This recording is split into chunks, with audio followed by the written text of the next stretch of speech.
I've been watching your content for a good long time. So, and I've really, at least in the past couple of years, I did the commission for the video Right. that I have with you, and and I've seen kind of all your whole I wouldn't say the whole process, but like seeing the Patreon stuff, some of the behind the scenes stuff.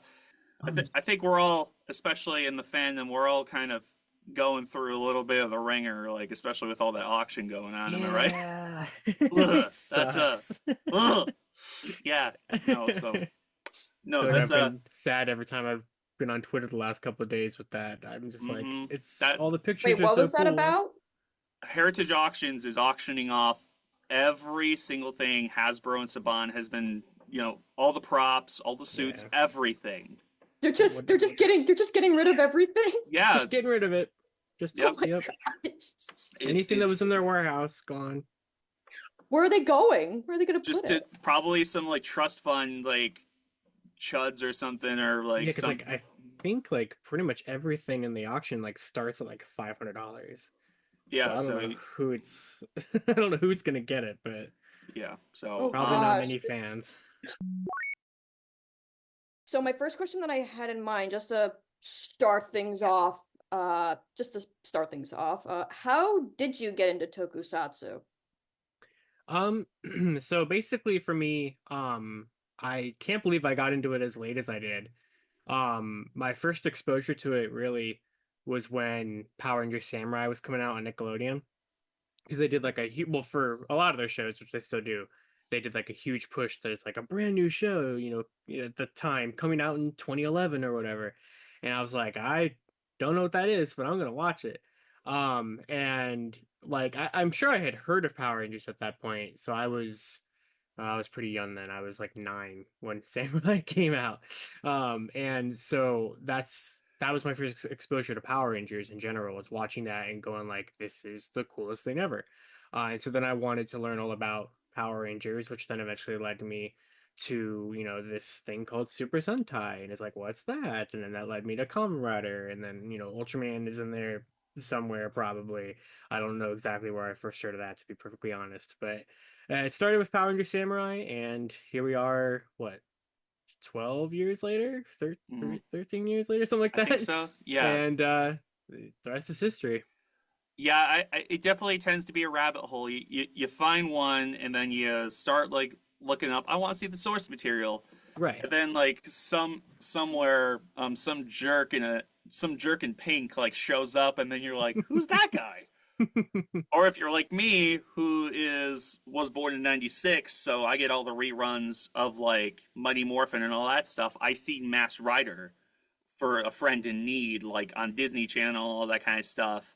And then Dragonite was coming on air, so I kind of had that kind of experience. So my introduction was a little bit earlier. So, but that's totally, literally how that all happens. Yeah. It's you see you look at the source material, you find it, and then it's just like one after another, and now it's like 10 years plus later, and now especially in your and my case, some of us are like content creators that like have like I wouldn't say your name is a lot more notorietous.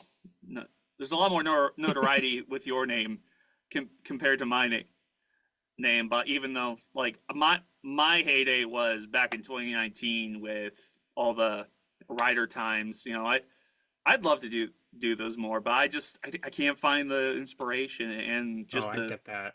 the releases are a lot more sporadic, and it's just sometimes the content just writes itself.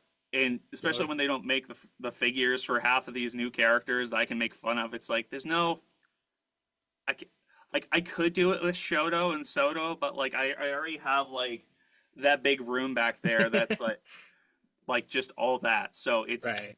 I totally get it.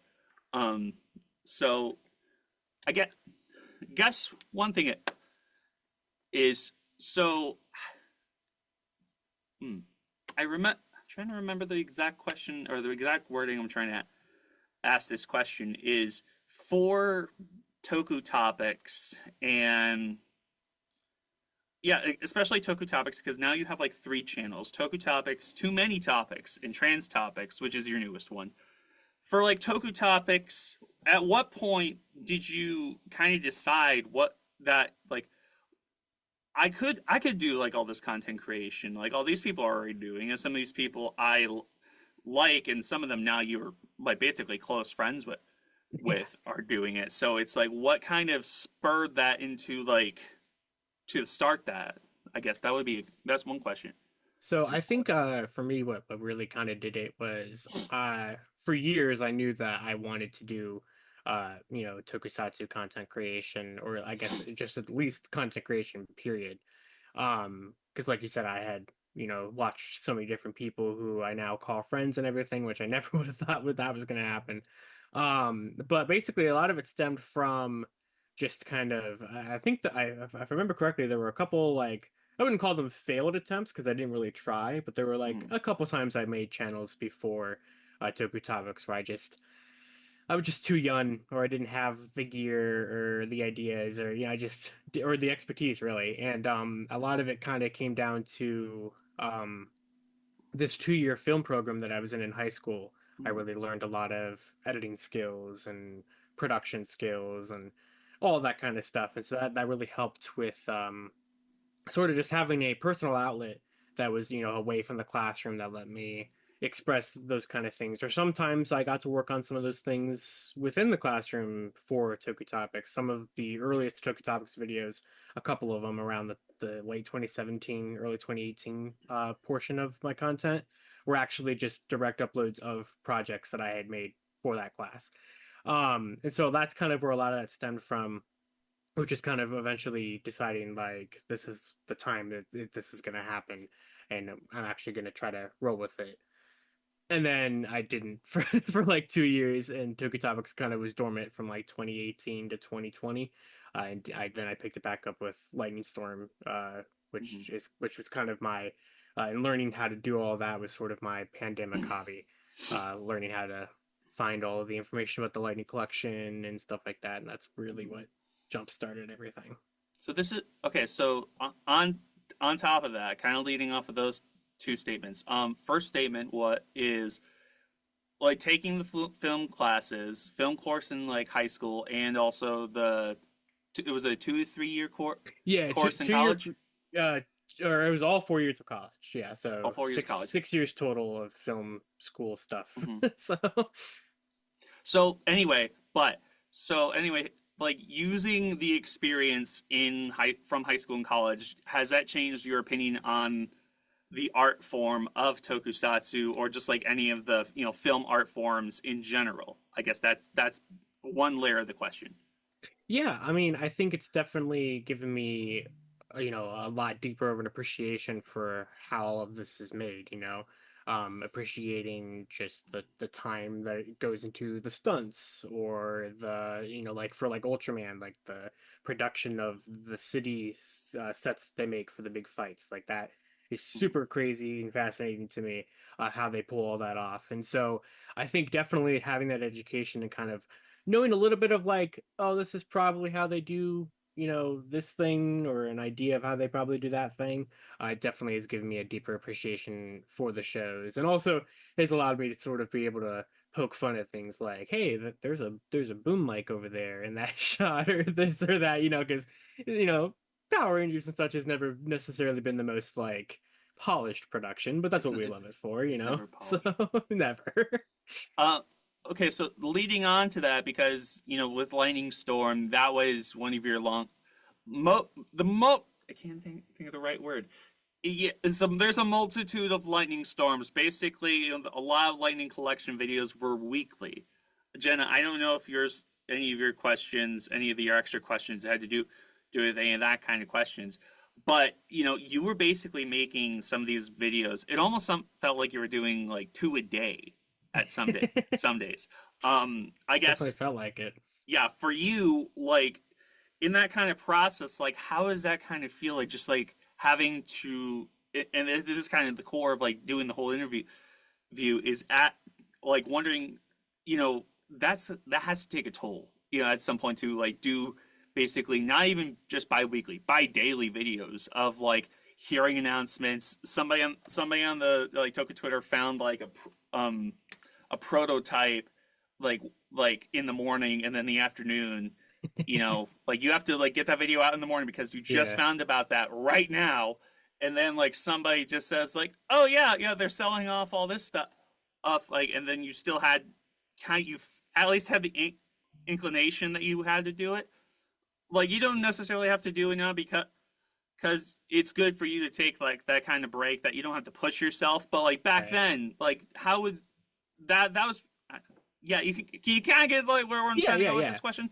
Yeah, I think for me, like when I was making content that frequently, which I haven't done since the Lightning Collection has ended last year, um, I have definitely had a lot of reflection at that on that period of time, which a lot of which was, or most of it was, or all of it really was while I was in college. So there's a lot of the times where I was balancing, making an emergency video like when I had to go to class in like an hour or, something, or like in like little breaks between class or whatever. So a lot of times it was a lot of just like, honestly, I don't even know how I found the motivation to do it because I haven't felt that motivation since I haven't been able to do it. And I think maybe Mm-hmm. that's where it comes from, is maybe I just, when it was an active thing going on, maybe that's what it was. Maybe that was the motivation I needed to actually want to do all of that.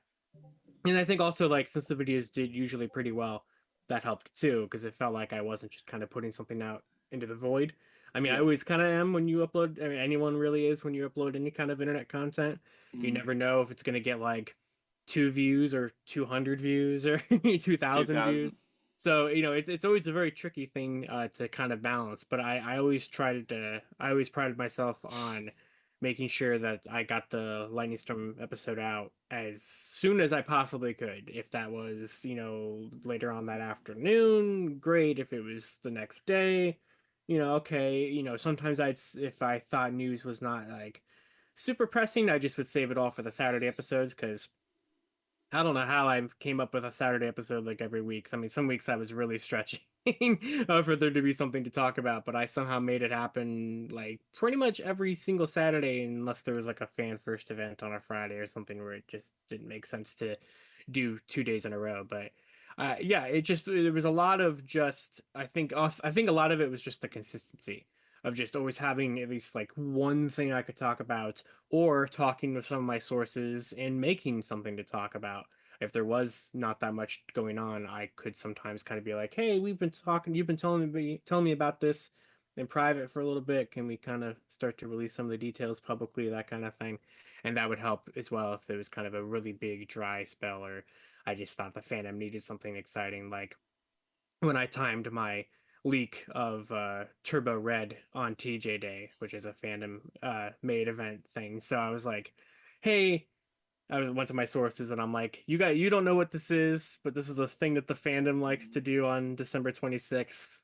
Can I leak TJ that day?" And they're like, "Yeah, sure, I guess." So, so things like that. It just kind of came down to the timing of everything, and if I could squeeze a video in, if I wanted to, especially a lot of it was I wanted to talk about the news, so like that helped, like Mm-hmm. being able to push myself to just get that video out there, or record. Sometimes I had to like record things in a couple takes or this or that, or it took forever.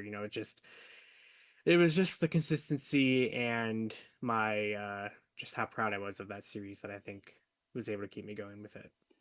Yeah, and it's definitely with there was a lot of incentive too, especially with like revenue. I mean, back a couple years ago, the revenue felt like a little bit more of an incentive, but now it kind of seems like it's kind of dwindled a little bit.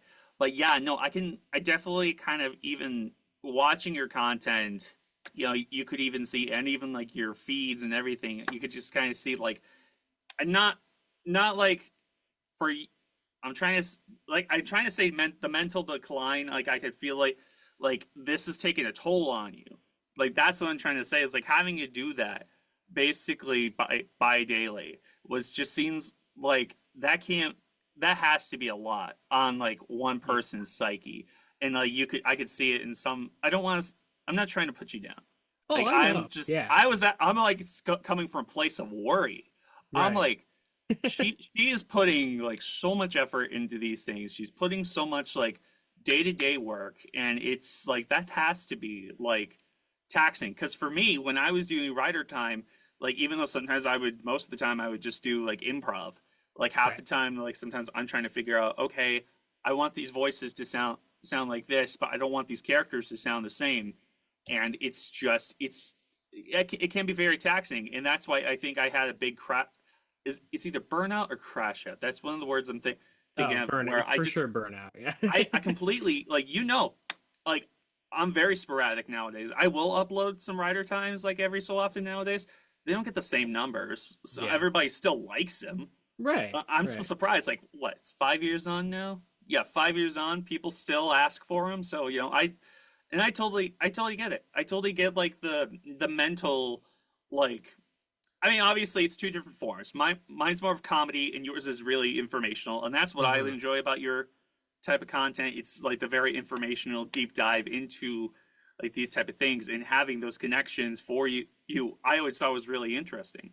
So, I had the floor for a good long while. Jenna, was there questions you wanted to ask? Because I took some too many questions for her. Well, one other question, and I think you probably already answered it at one point or another, but how long have you been in the fandom and making content about tokusatsu? Yeah. So, I'd say so. First started watching Power Rangers in 2011. I would say that I really kind of joined the fandom in like late 2012, summer 2012. I always kind of attribute the Super Samurai hiatus period to kind of being like my beginning of the fandom experience because that's when I was really that's when I spent time to kind of go back through the Netflix catalog and watch the older seasons and stuff like that because there was no new episodes airing. So I'd say I've been a part of the fandom since about 2012, and then content creation. I started Toku Topics at the start of 2017, and I'd say really kind of started to take it like fully seriously in 2020. Yeah, and I was going to joke and say, yeah, no, Power Rangers really loves doing their hiatuses, especially on their hiatus right now. Yeah. Yeah, no, that was, trust me, back in 2014, like, this was around I graduated high school, the Mega Force, Super Mega Force, like, summer breaks. I'm sorry, I'm going to sound like an old head here, but I miss when there was, like, 40 episodes a year. Like, Yeah, I I mean, look, I never got to experience it, so I miss it yeah, too. yeah, it's like I remember coming home from school during the summer break, and there was at least how many I can't sometimes I can't remember how many weeks there was in summer. It was like 9 weeks, I think. Yeah, 9 or 10, It's something like like there's that. at least like nine or so, you know, Right, right. every weekend there's like a Power Rangers episode. But I think it's just like the way, and I can understand like moral ethics or like it's kind of a little bit more ethical to not like strain the actors for like all that time. Of course. But it's, there's just something kind of, I always kind of get weird vibe from, you know, the fact that we went like 10 plus years, 15 years, 16. Oh, at least up Uh, to till RPM. At least up yeah, till yeah. RPM, we had a 40. Actually, no, because Mystic Force is fairly short. I think it was Wild Forest was the last like 40, because then half the Disney seasons are 38, half of them are 32, Hmm. and then we got the 22 that we got for the longest time.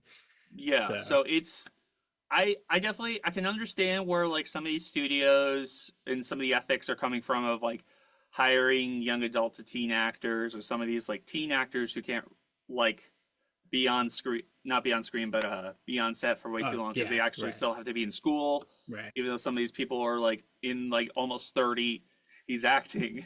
Yeah, Um, it's like 30-year-olds acting as teenagers. That is just how do so you do? weird. How do you do, Yeah. fellow kids? Exactly. For sure. It's So no, I I'm trying to say I definitely still feel the appreciation for the art, and I still you'll still like make content, and it's Yeah. good that you're still making content even though like there's so much more of Toku than the Lightning Collection. Obviously, there's like a large back catalog of all like these like different shows and franchises that you could still at least talk about, and Hmm. if the rumors are true, not just the ones of you who've heard, but the ones that they're saying about like Playmates, and I don't have Mm. high expectations.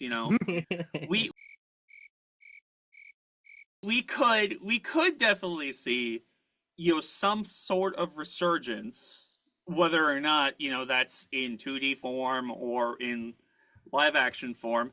There still might be some stuff for the future, but with Yeah. the whole of Toku, you still have a lot of like you can cover current Rider series, Ultra Hmm. series, like or even stuff in the past, or like I guess this isn't like me pitching anything. This is more me Yeah, like yeah, make yeah. as per example of like you could like even do like the whole thing about like the Marvel. I think it's Battle Fever J Marvel is like Marvel trying to do something, even if it's a short. Like people, like there's a lot of like what constitutes it. What, Right, right. yeah. Yeah, So no it's shortage of ideas out there for the genre because it is so broad. Because yeah. like there's also tons of things that people consider tokusatsu that are not like the big three that you think of plus Power Rangers. So like, Hmm. yeah, there's so many things to talk about with the channel that I've created. Hmm. It's just a matter of finding the things that interest me. Obviously Hmm. at the end of the day, that's I don't want to talk about something I don't like, Hmm. for any of the channels, and I don't think like anyone should do that. If you're not enjoying it, then why are you doing it, Seems Um, so that seems yeah, like that's a common occurrence in some circles. yeah, oh, for sure, Yeah. yeah, certain Um. fandoms. Yeah. Because I was gonna say with definitely too many topics, especially it's I at least I've noticed it's not as frequent, but at least that when you do, you definitely put your all into it. And I I, I think the whole multi fandom thing that people make up, it's like you can just like other things outside Mhm. side of Yeah, stuff. It's like it's good that you're diving into that, because it's definitely like something because you can only do like tokusatsu for so long until you're right. just like I can't stand you people. Just like dip out. It's definitely there's an appreciation for like at least having something to fall back on Hmm. with like making content because Right. it's I not I have other interests, so it's like exactly. at the end of the day, I that's why I have three different channels because well, first of all, a lot of times or a lot of the reason is because like YouTube, like if you Mm-hmm. have like tons of different random things on one channel, it's gonna be like I don't know what your channel is about, and so like that hurts with the algorithm and Mm-hmm. this and that, and so like that's part of it. And then also like I just know that like certain people don't really care about my thoughts on the GI Joe stuff or whatever. I don't know how Mm-hmm. people don't like these figures because these are great. Yeah, they're genuine. They're But genuinely great. yeah, they're so great, and so like I want to talk about them, but it just doesn't really fit Toku topics, Yeah. So yeah, it's just it's a matter of like, and some days I want to talk about GI Joe more than Power Rangers or Marvel more than Power Mm-hmm. Rangers. Like you said, I have definitely not been very frequent on too many topics. The last video on that channel was in July. I think I've uploaded on that channel like four times this year. I believe so. Um, Yes. but well, I'm sure there'll be another one soon. Yeah, I'm working on it's always primary channel first, since like that's the biggest one, and then Mm-hmm. kind of trickles down from there, in terms of like not importance, but kind of, for lack of a better word, just sort of like what I'm willing to give time and ideas to Toku Mm-hmm. topics kind of has to come first. But yeah, so Yeah, and I wanted to. There was something I wanted to bring up. I don't know if it really made sense. I feel like maybe it's just me, but I feel like I don't know if this exactly makes sense. I remember around 2018, 2019. I think even were you? I might be wrong. Were you on the Power Ranger Discord server to be oh PWRNG? I can't spell that. I can't yeah, spell that off the top of my head. Purringer without the vowels. Purringer without the vowels. Uh, I was going to say I'm pretty sure like that's where Rider Time started for me. I'm pretty sure I remember like seeing like um, you start like some of your stuff around that time too. I might have. Yeah, Ooh, I'm trying to remember. I feel like I'm pretty confident that I joined that server at least like for 5 minutes and then never did I anything in there. Because that was at the time when that was at the time where I was like really anti Discord because it was just too much, too overstimulating. Yeah. It still very much easily can be. But today, like now I use Discord every single day. But I limit the like amount of servers and stuff that I'm in Yeah. because it's just it can get too much. So I know I wasn't very active, if really at all, in that server, but I know exactly what server you're talking about. Yeah, So. it's I can attest, sometimes the server that she's on right now that, I invited her for at least, like photography, content creation, we can be a little bit, like like, we're up to some tomfoolery on there, and I always get worried that like we overwhelm with stuff Oh because no, we're very no. much like Honestly, I think that server is perfectly fine. I'm looking like I got Discord open right here. I'm like not even in 10 servers right now, and that's like exactly how I want it to be. yeah, And so yeah, no, I really I it's really perfectly need good. to I really need to purge like some of these extra servers I'm on. Yeah, it just becomes too much over time, and then you realize that like you're not ever interacting in one, or you have one like permanently muted, and you're like, why am I even still part of that? Yeah. So So, yeah. anyway, ugh, I can't. I know what I was trying to say. So, I would definitely want ask with your content creation and with your film your history in film schools. Let's just say that have you I think you definitely said that you kind of put like with the editing and such. Have you put like any of the cinematography stuff or like other like audiovisual stuff, just any of the big things that you learned in school into like that type of content creation? Oh, absolutely. Yeah, I've definitely put in a lot of the skills that I've learned from high school and college into my content. I definitely plucked a lot of it from high school because that's where I learned how to use, like, that's where I was working on an iMac, learned how to use Final Cut for editing, which is what I still do today. I'm on an iMac right now. I still use Final Cut for editing. And that stems from all the way back in the high school days. And then from college, so the film program that I was in college had like specialized tracks for like cinematography or acting or directing or whatever. And the one that I picked was writing and producing. Mm-hmm. So I wouldn't say necessarily I mean, I do write scripts for some videos, but since a lot of my content is unscripted, the writing aspect hasn't really come into play like too often. A lot of more it's the producing aspect, just because I like being in charge of a project or, having a say in every little component and just making sure everything's running smoothly. And when I am single-handedly making, 3 channels of content, I'm the producer on all of it. But in film school, I was producer on a couple different short films and stuff that I didn't write the scripts for. There were some scripts I had to write for projects and stuff like that. So like a lot of it was just giving me more practice on making sure that a project, actually got what it needed, came out hopefully on time. I know that I've been bad at that with my own personal content, like the video that you commissioned. I know it's been It's so long in fine. the works. It happens. And so like I feel like I'm really good at that when I'm not just reporting to myself. And when I'm reporting to like a whole team of people, especially like in the short film kind of environment, like I can't let down like 20 plus people. That would just be terrible.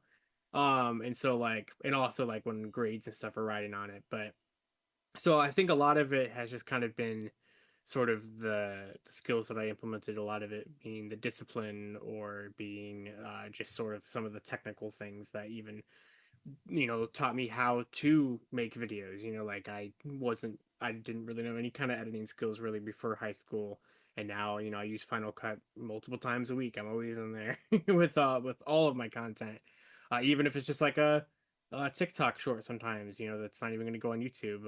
I mean, a lot of times I use the TikTok editor, but other times like I make it in Final Cut specifically for something like that. So yeah, so like there was tons of skills that or we would do something for a project or something. I'd be like, oh, that'd be cool to implement in my videos, or like back in I don't have access to this now really, but back in high school, we were allowed to like use the studio after school to like use the green screen or something like that. So like you could kind of film a fun little thing with that like I don't have room to set up a green screen here in my basement. So, things like that, to where like I was able to sort of have a little bit more at my disposal that I just don't have anymore, unfortunately. But maybe one day I'll have it again because I'd love to implement those kind of things.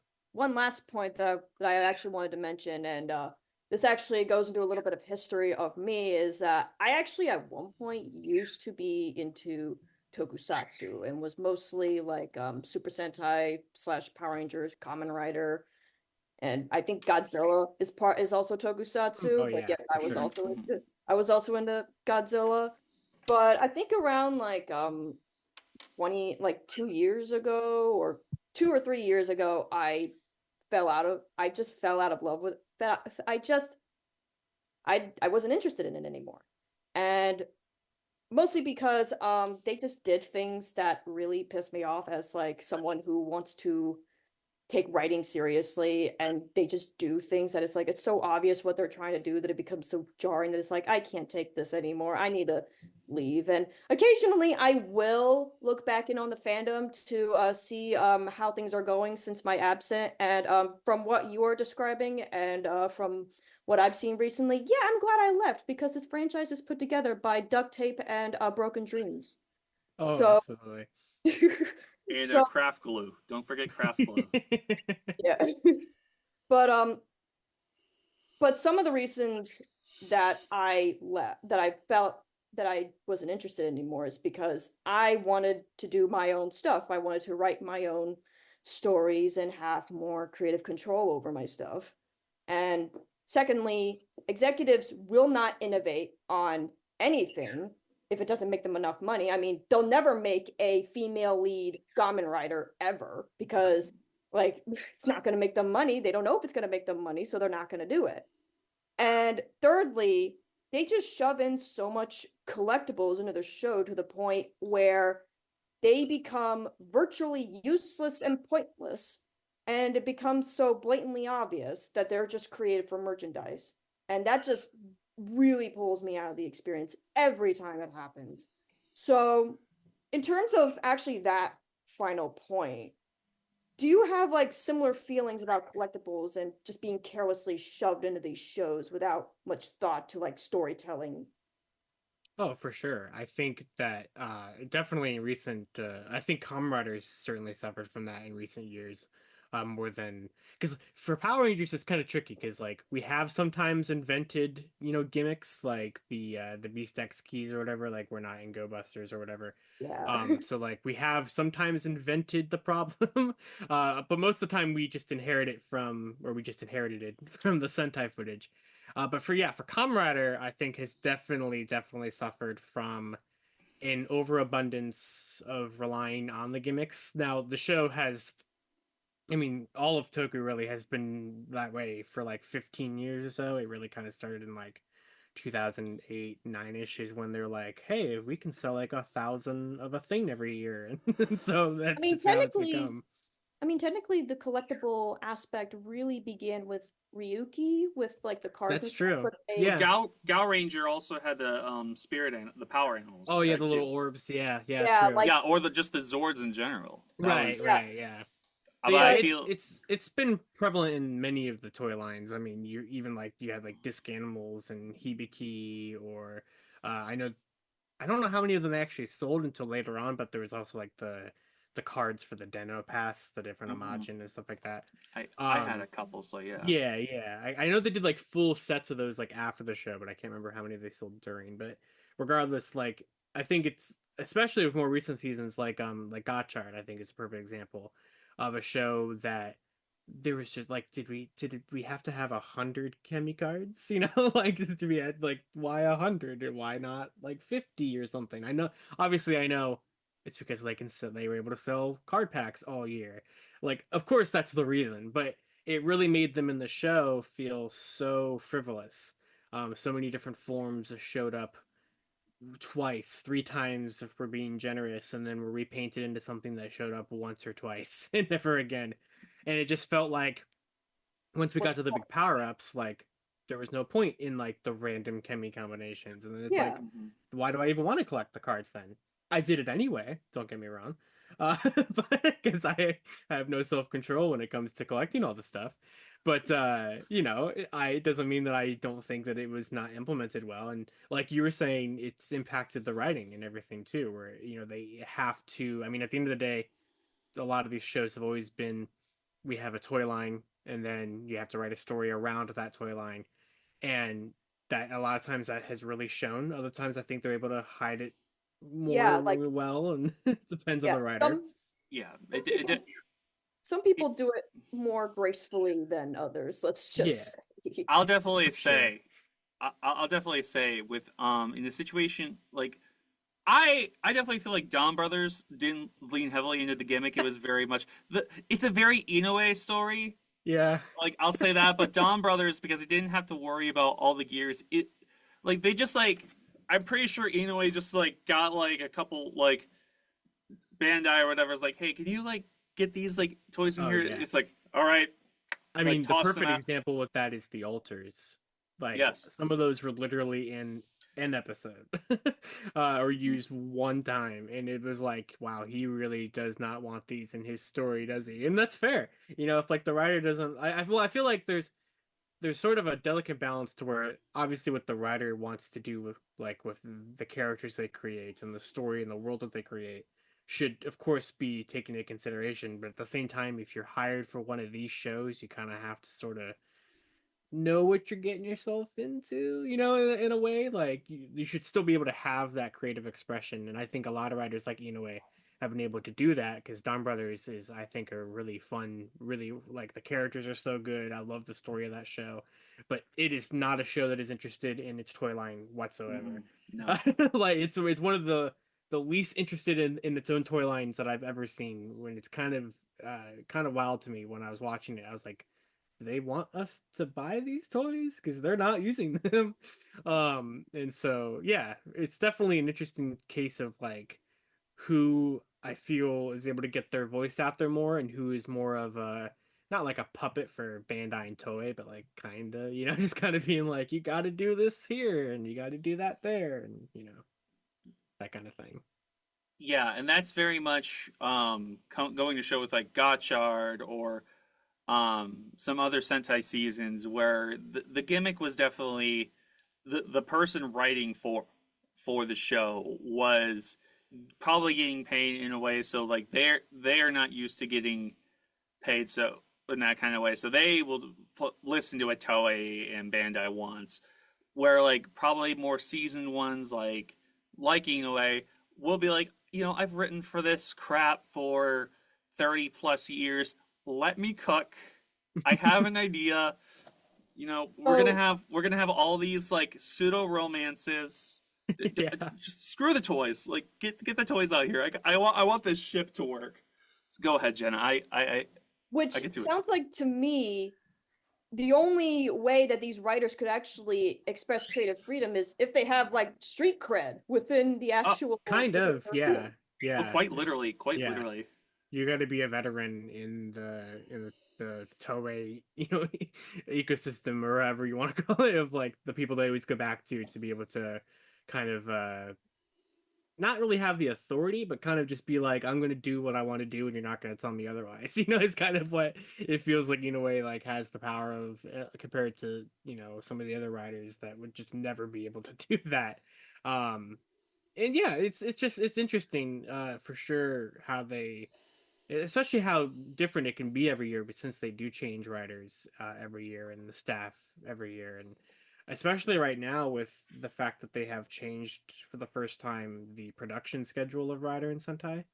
I think that's very interesting about like how far along they've already filmed for Gabu Mhm. and what that's going to do to the show, because I don't know how they're going to introduce some of those like last minute, this was clearly not planned but we'll throw it up on premium Bandai toys because in the past it seems like they were able to do that from fan reception to a certain character or a certain story arc or something. And if they're so far along in filming, I'm very curious what that's going to do for things like that. I feel like we won't get as many shoehorned in things just because it won't be possible because they would have already filmed most of it, because like Gabu's already filmed more than half of its series, which is completely different than how they usually do things. Yeah, that's totally wild. Actually, that's a to kind of go with what Jen is saying into a counterpoint. Do you feel like these like side projects that are not like inherently pegged down by a toy line, like say like Amazon's or obviously Outsiders is a little bit like sketchy in some of its writing. Like Amazon's Black Sun, all these like Shin Universe movies. Like, do you feel like the writing feels a little bit better? I mean, like I said, with the joking with Outsiders. I mean, obviously, this is kind of trying to sell toys in a way. I don't But know. I don't even think they know what Outsiders is trying to I do, to don't be know what honest. Outsiders. I But love yeah, it though, all the same. do you feel like the shows that aren't inherently trying to sell the toys, you feel like they're more competently written better than the ones that are trying to sell toys? I think, yeah, to a certain degree, they definitely are a little bit more. I mean, they're certainly more mature, which is one thing to where that's what they were already designed to be that way from the get go. So, like, I think that was a lot more. I mean, all of those things that you mentioned, Shin Comrade, Black Sun, Amazons, have of course sold merchandise, not the same amount as like a mainline rider series, because for most of those things, most of, if not almost all of their toy lines were like premium Bandai releases for like across the board. So like the toy aspect is really not that important with those ones, and I think that it has kind of helped them be a little bit more of story first, merchandise second compared to what the main shows typically are.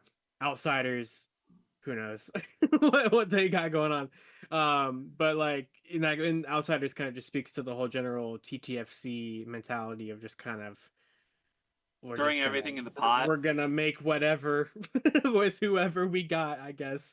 And then maybe we'll make a premium toy out of it, or maybe we won't.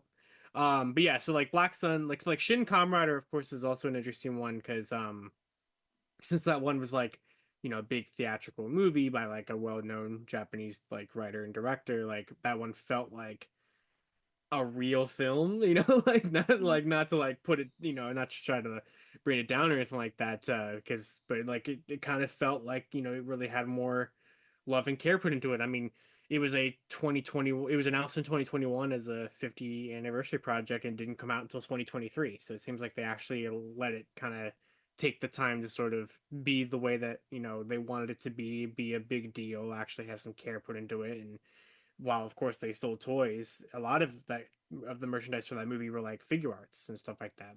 But so and it kind of focused more on being a nice homage to the original series than kind of trying to be a silly thing or be whatever. So yeah, I think having those extra things to where they're not the things that like, the franchise is like riding on, like all of its sales for the year or whatever, allow it to kind of just get that extra level of quality or that extra level of independence to kind of just do its own thing and not have to worry about you know oh no, are they gonna buy this belt, or are they gonna buy this gimmick item, or whatever it may be. I mean, they'll get their money back if they sell a $400 belt. Well, yeah. I mean, the things they do sell, they make it really expensive. Mhm. Um, yeah. So, we have 10 minutes, so at least I want to get like at least one more question in. At least for me, because you know how I lament over it in on the server. Sometimes I definitely feel like yes, we're in the era of online. Everything's basically online, but there's still like a very like prominent like film industry that it's not very local. It's kind of hard for people in like non film heavy areas to get the kind of job. Do you feel like that's something that is very like relevant in your case? But do you still feel like the advent of online content creation has helped at all? I guess kind of like layer that question because I think you can.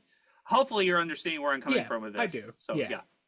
Yeah, I think for me, like like in the area that I live, there's not like a lot of like filming opportunities. I went to school in Cleveland, and they do sometimes bring film things there. Superman just filmed there over this past summer, Mhm. which like everyone, including myself that I know, like applied for and didn't get in, unfortunately. Um, but yeah, so like sometimes those kind of like more traditional opportunities are kind of in like my backyard kind of thing. But most of the time, no. There's like not really anything going on locally or anything like that is able to really allow me to put my skills out there or do something that is not, online content creation or, be more of a typical set or something like that. And which is unfortunate because I would like to be on like a set and stuff. It was always fun when we got to do that in high school and college. And it's a stressful environment that I work well in. And so it's, that kind of thing that I would like to be able to have the opportunity to do that.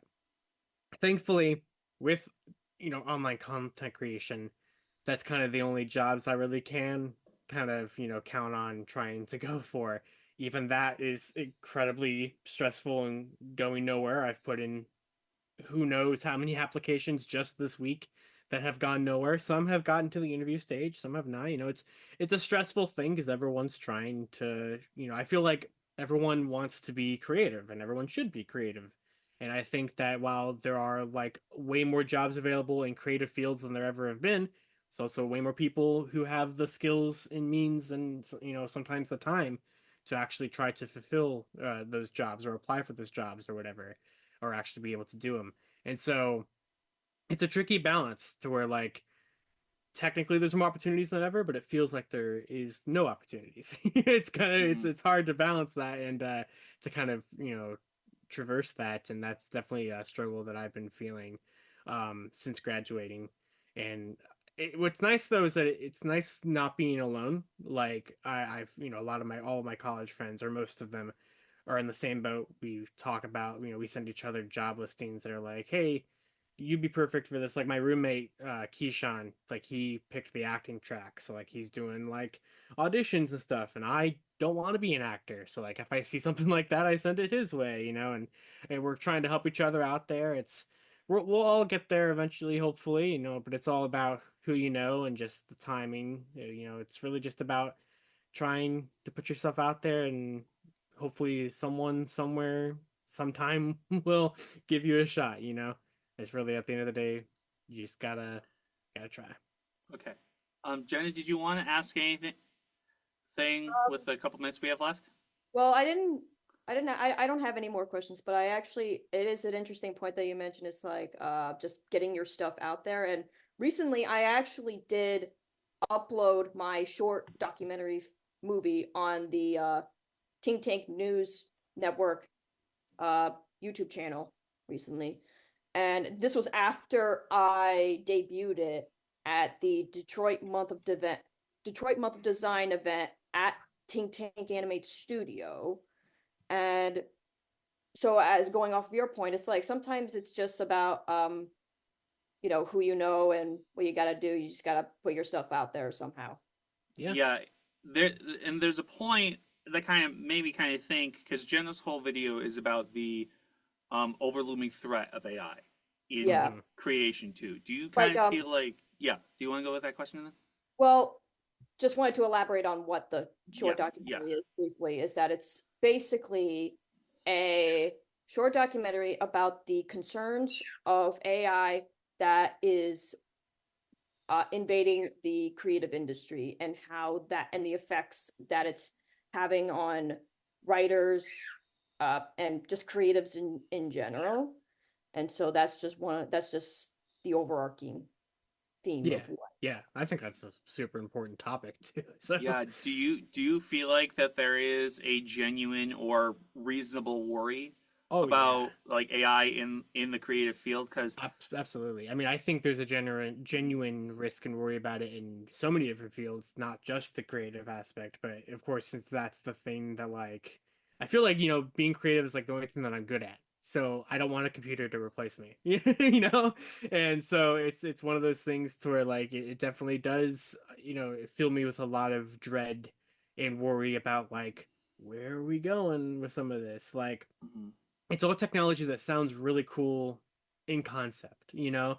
Because of course it does. But then when you think about it for like 5 minutes and look into it and see what it's actually been doing and how it's really been genuinely and consistently harming creators and such like that, I am very against it and the way that it's been implemented. It's just it's getting too dangerous. It's getting too, I mean, not even to mention the like environmental, impacts that it's had to just keep those kind of things running. Like that's a whole thing that, definitely should be taken seriously too. So like yeah, it fills me with dread, and I don't like, how much it's being pushed, and I hope that, every day I just kind of hope that it's just a fad that will kind of die out. It doesn't seem like it is by each day, unfortunately, and I hope that things don't get as bad as they very much can from that. So Yeah, like how many hurricanes do how many cities need how many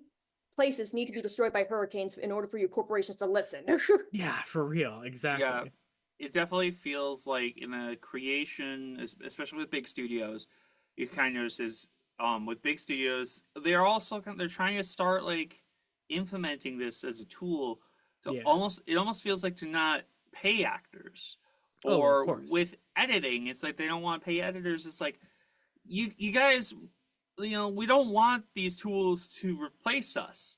If anything, we want them to help us, but Yeah. we don't want to be totally replaced.